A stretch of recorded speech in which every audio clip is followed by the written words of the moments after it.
All right, we are live for a special episode of Dental Marketing Theory. I'm actually really excited for this episode because I haven't got the full story on this yet from Amol and his daughter Ovie. And they recently, if you're in dental, you already know Amol, but this is his daughter, and they recently made a trip over to Ukraine. And when I first saw them post, I'm like, "What are you doing?" There's a war going on there, and they started to share some of the things that they were doing over there.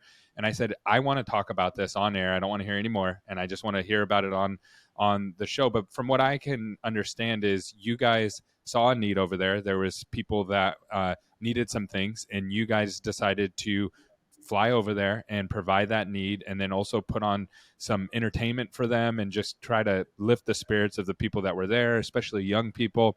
And I kind of followed the whole thing on social media. As Amal, you did a really good job of posting that. So why don't you guys, first of all, introduce you guys yourself, and then tell us a little bit about what you're doing or what you did over there. Okay. Well, my name is Amol Nirgudkar. I'm the CEO of Patient Prism. I'm sure you guys have seen me on LinkedIn and other social media outlets. We run an AI company that helps dental practices acquire more patients by optimizing phone conversations using AI. Uh, and, um, and this is my daughter Ovi. The way it started out was um, there was a lot of, obviously, on the news. There were stories about attacks being, in Ukraine from Russia, and schools being attacked, and hospitals being attacked, and a lot of civilian casualties over there. And so Ovi decided to say, okay, well, I need to help these guys somehow, and put up a website together to collect medical supplies for wounded soldiers and people who were wounded, because there was a shortage of medical supplies. And she got a website up and running, and I put her website up on my social media channels, and lo and behold, in a few weeks, we had almost 200 pounds of medical supplies Wow. donated. 300 pounds. 300 pounds I in learned that recently. It was almost 300 pounds worth Wow. of worth of supplies. medical supplies, gauze and cotton balls and syringes and all sorts of things that we created just an Amazon type registry.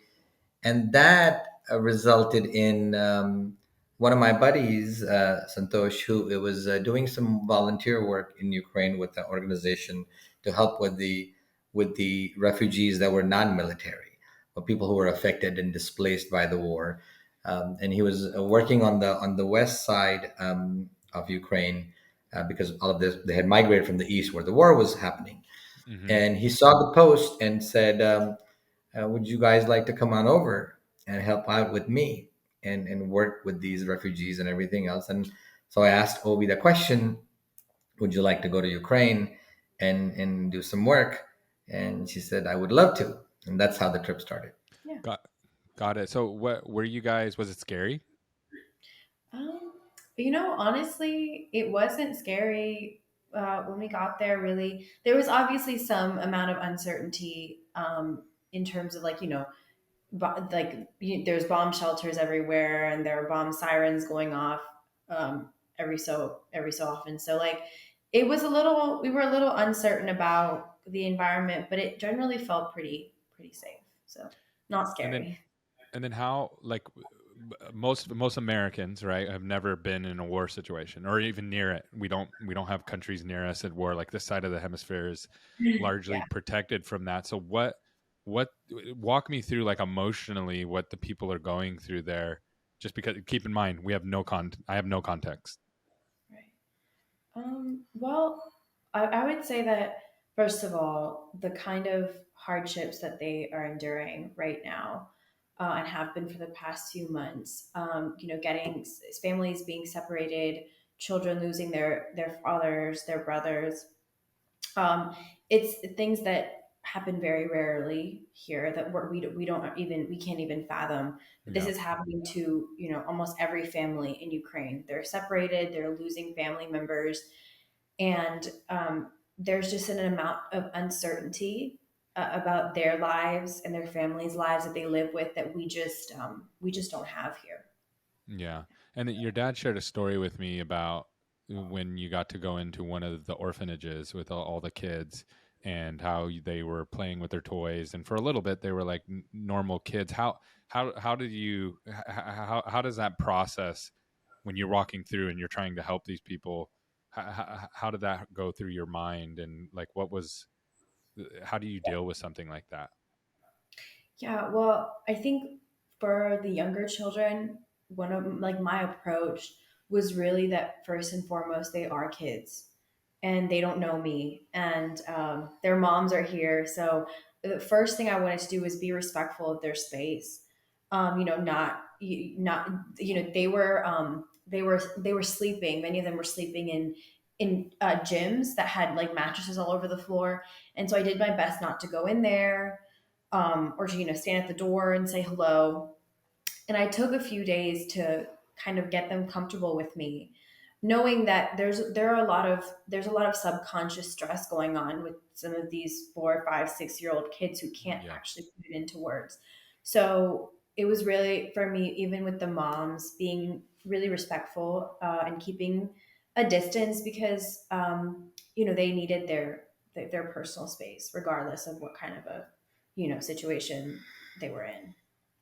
I mean, there was an overarching sadness amongst the crowd that was there, but the kids are kids, right? Yeah. They get easily distracted, Yeah. right? You get them to play, they start playing. You get them to do activities, they do activities, and thankfully they are of the mindset that they're not brooding nonstop. The adults, it's Yeah. harder for us, right? Yeah. Because we're constantly thinking about the future and the Mhm. past. The kids are totally living in the present. So it was just about it took us a few days for them to kind of feel that, man, these guys are here, um, to to do To something help, with yeah, us. yeah. And it was that time when we realized that to provide these people just some sense of normalcy Yeah. was important, whether it's just playground equipment that we ended up purchasing, which was a slide and some swings, some sand to play in, some simple things to play in the sand with. And that really made them feel, because a lot of these shelters were not meant to be shelters. They're schools Yeah. that have been converted into shelters because they only have the space, right? They have the Yeah. classrooms, they have the big gyms. So they're not equipped to handle this kind of refugee situation. Where are they going to provide for them? Even food, they're not equipped to provide food. They have some cafeteria, but not for hundreds of people.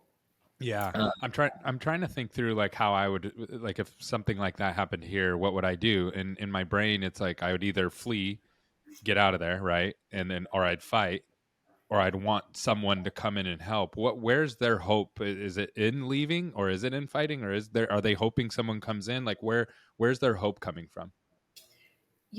I think what really was really inspiring throughout the whole week that we spent there was the the ability of the Ukrainian people to fight for their country, and to stay strong in their in their love for their country. And I'm sure that many of the mothers with children, I'm sure that they know that their best option is probably to leave at some point. But what I do know from what I got through the translations, through our translator told us, was that most of these people want to return back to their normal lives. And right now they I'm not sure that many of the people that we interacted with know much about how, let's say, Americans are coming in to help Ukraine, because they kind of live in a bubble right now in these refugee camps. Yeah. So they're not. I mean, a lot of them don't want to leave. I mean, we were at the border many that's true. times. Yeah, yeah, We were at the border many times, and we saw border crossings from Ukrainians that returning back to Ukraine. And Mm. I tried to ask as many people as I could. I'm like, what's going on here? Like, I don't want to live anywhere else. I want to go back to my home. yeah, Yeah. It's very and despite all the impending strikes and everything else, they just want to be home. yeah. That's kind of an overarching theme. They just want to be home, and the ones that are displaced, I mean, you can tell they want to go back home. because this is uncomfortable. I mean, of course it is, but it's just not being crowded in a gym with 50 mattresses all over the floor, sharing Yeah. space with people you don't even know. Yeah. um it It's just you can get used to it, but it's never going to be comfortable. So Yeah, well, and that also causes other problems, right? That creates more opportunities for crimes and more opportunities for people to take advantage of people and things like that. So that it's never a good situation, and it yeah. always just leads to more problems. And now, obviously, people see like I'll for me, I see stuff like this, and I'm like, it's so big. Like, how can I help? So I commend you for saying, well, I'm going to do something. And when you go there and you do something, how did that change your perspective after you did something, like you actually stepped out and took that step to go help? How did that kind of change your perspective from what you had before? Yeah, so I think when I first started to build the website, I did as much research as I could, and I wanted to be as informed as possible in collecting supplies for people to send them over. And the reality when you go to Ukraine is you realize that, well, first of all, sending supplies from America is too expensive and inefficient. That's one logistical thing I learned. It's just extremely impractical to send supplies from here. Yeah. It's better to actually just buy them there or in the Mm. neighboring countries. But I think, kind of an overarching thing that I realized was that um, being face to face with the people, with the children, with being able to make one or two or five kids happy for like a week with like a play set and some toys. That's like the little things that really make it so valuable to be there. And I'm so grateful for the opportunity to have been able to go, because there is nothing that can even match up to the face-to-face impact that you have on the people there. Yeah, and we said, right? I mean, we didn't really, we went with the open mind. That's what I was telling Ovi. Like, I don't know what's needed. We have no idea. And the concert was supposed to be just to for entertainment, because Ovi is a pianist, as you know. Yeah. And then like 3 days before the concert happens, that we read in the Ukrainian newspaper that Ovi is coming from America. She's raising money for the Ukrainian military through the concert. And we had no idea that this is happening. We were just doing the entertainment, right? Yeah. So in 2 days, we literally created I couldn't even create a GoFundMe account because there's a waiting period for that. So we did a PayPal campaign. Um, a lot of folks, we almost collected $22,000 in 48 hours. And because of the power of the Ukrainian currency is so high, you can buy almost $130,000 worth of supplies. Mm. And we realized, what could we do? We asked the people who were running the shelters, like, what is in most need that will make the most impact. Sometimes it was just playground equipment, because the kids were just sitting doing nothing, and they Yeah. have nothing else. So that would, the whole summer, right now summer was off and there was no schools, so they could play, and we bought playground set and stuff. In some places there were just benches for people to sit outside in open air, and they just needed to sit outside because it was getting suffocating to sit inside a shelter all day long. Um, some places it was shampoo. There was no Mm. shampoo and no soap. There was a shortage of that because the shelter couldn't provide it. The government Yeah. has reduced all spending because it's all going to military Of by course. 30, Yeah. 40%. So we went in each place and asked them what would make a big impact right now. That first and foremost provides dignity to people, Hmm. at Yes. least basic human dignity of, like, Yeah. having a shower and having clean clothes to wear and having food. That just, it's basic, right? And then let's worry about the big stuff later on of education and everything else. They need so many basic things. um, and that's what we focused on. I mean, we didn't have a preconceived idea of what would happen as we went from shelter to shelter, Yeah. but we said what would make a difference. And we got some great ideas. I mean, you just have to hear what people want instead of us going with, "Oh, I think you need some outfit from Zara. You don't need Yeah. an outfit from Zara. What you need is a way to just take a shower. Yeah. Yeah. Tell me a little bit about the concert. How did that go, and what was that like playing in front of in that kind of situation? Yeah. Well, first of all, to be able to play in the Trinity Philharmonic Hall was really a huge privilege for me.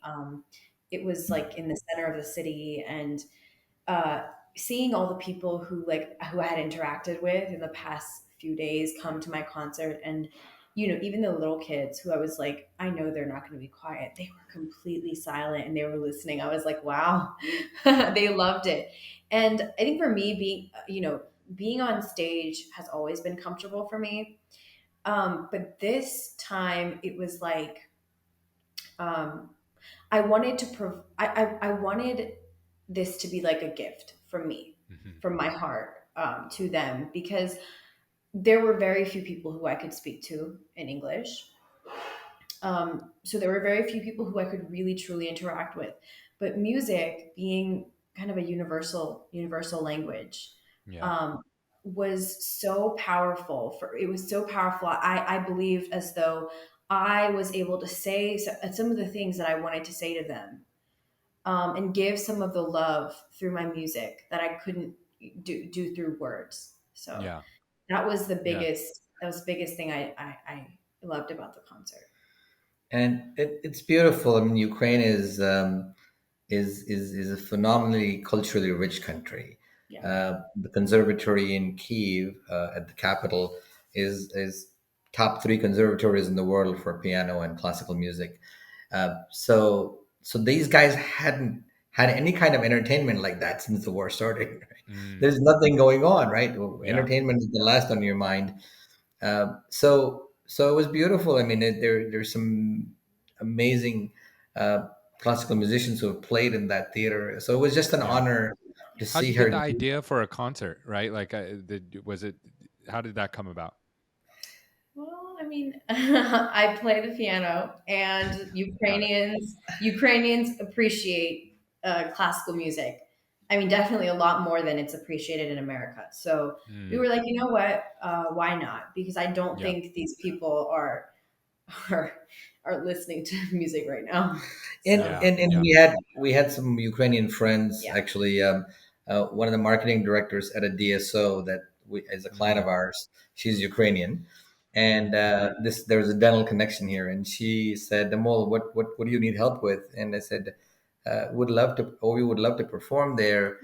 And so she called all the different Oh, wow. places. She did the contract. She did all this stuff, and she organized it all. And then just tell me, I'm gonna sign this contract, get this done, and so there was a lot of help that she provided to get it organized. Because again, the language and then the Yeah. script is different, right? So Yep. it's not easy to operate in the country where the language is different and you can't read anything. Yeah. Yeah. That's a big difference. So when you got there, was there a lot of other people like you guys helping from different parts of the world, or are they just kind of isolated there? Well, the group from I think the World Consciousness Alliance or Act Global or whatever that group was, there were a few people there. There was one lady from Canada. There was one a Serbian guy who wasn't actually there, but he was part of the group. But there weren't like an overwhelming number of people like us. It was I think it was you, me, and Santosh were the only ones from America. Yeah, three. We were just There was three. not a lot. I mean, Yeah. but at the border though, at the border, Yeah. we had a lot of people, a lot of non-governmental organization NGOs from all parts of the world. They had kind of staked. There was a big Jewish tent. That all these folks coming from Israel. There was a Jewish kitchen right at the Oh, border, wow. and they were serving free food to anybody who was crossing the border. So that was beautiful.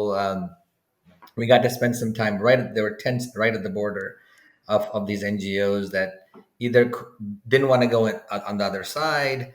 So Or they were just the purpose was to serve at the Yeah. border crossing, because the border crossing is something that I have never seen before in my life. Like, like a how many, like 20, 30 kilometers of trucks were lined up trying to get, crossing the border both ways. Hmm. And it would take 3 or 4 days for these supplies to come into Ukraine.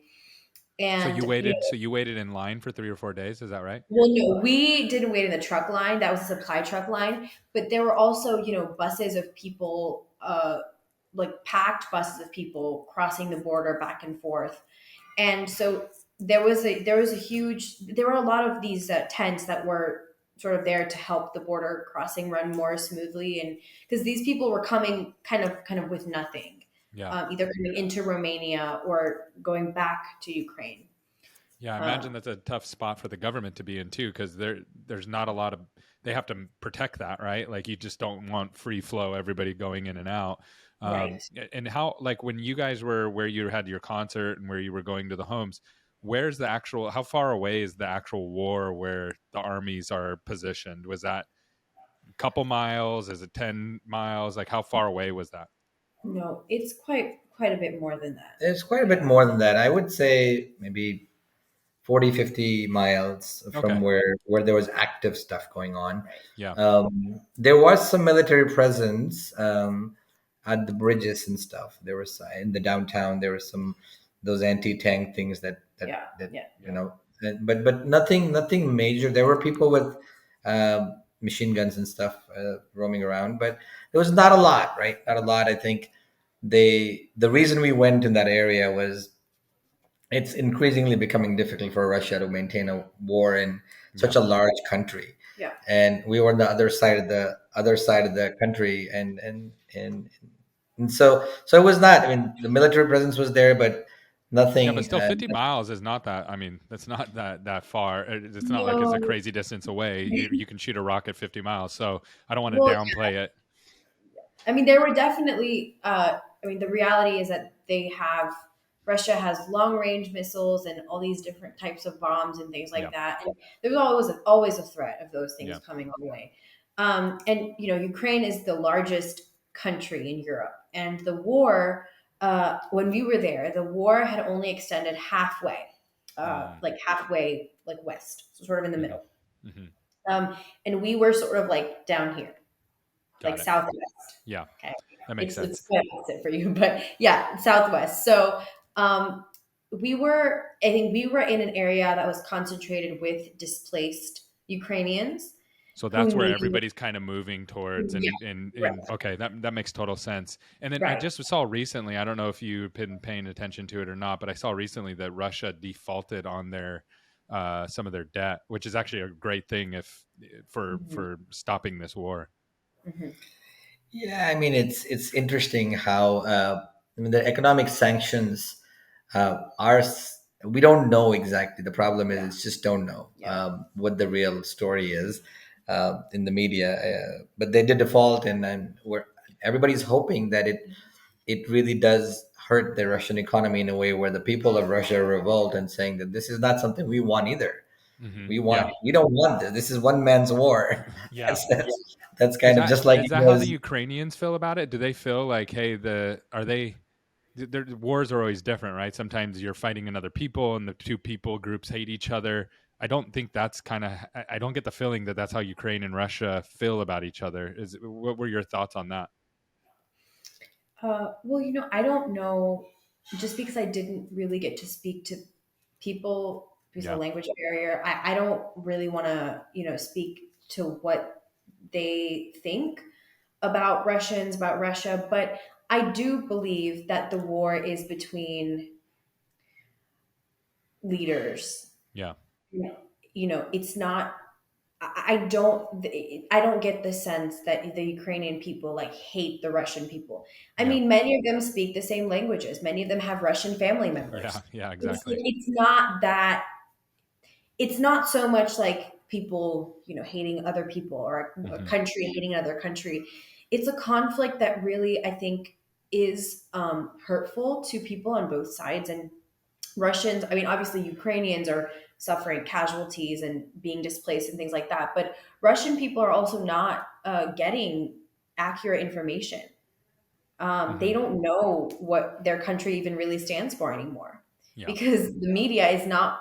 is not actually telling them what is happening in Ukraine. So it's so much like it's not a civilian, it's not a civilian thing, and it's so unfortunate that civilians are getting impacted.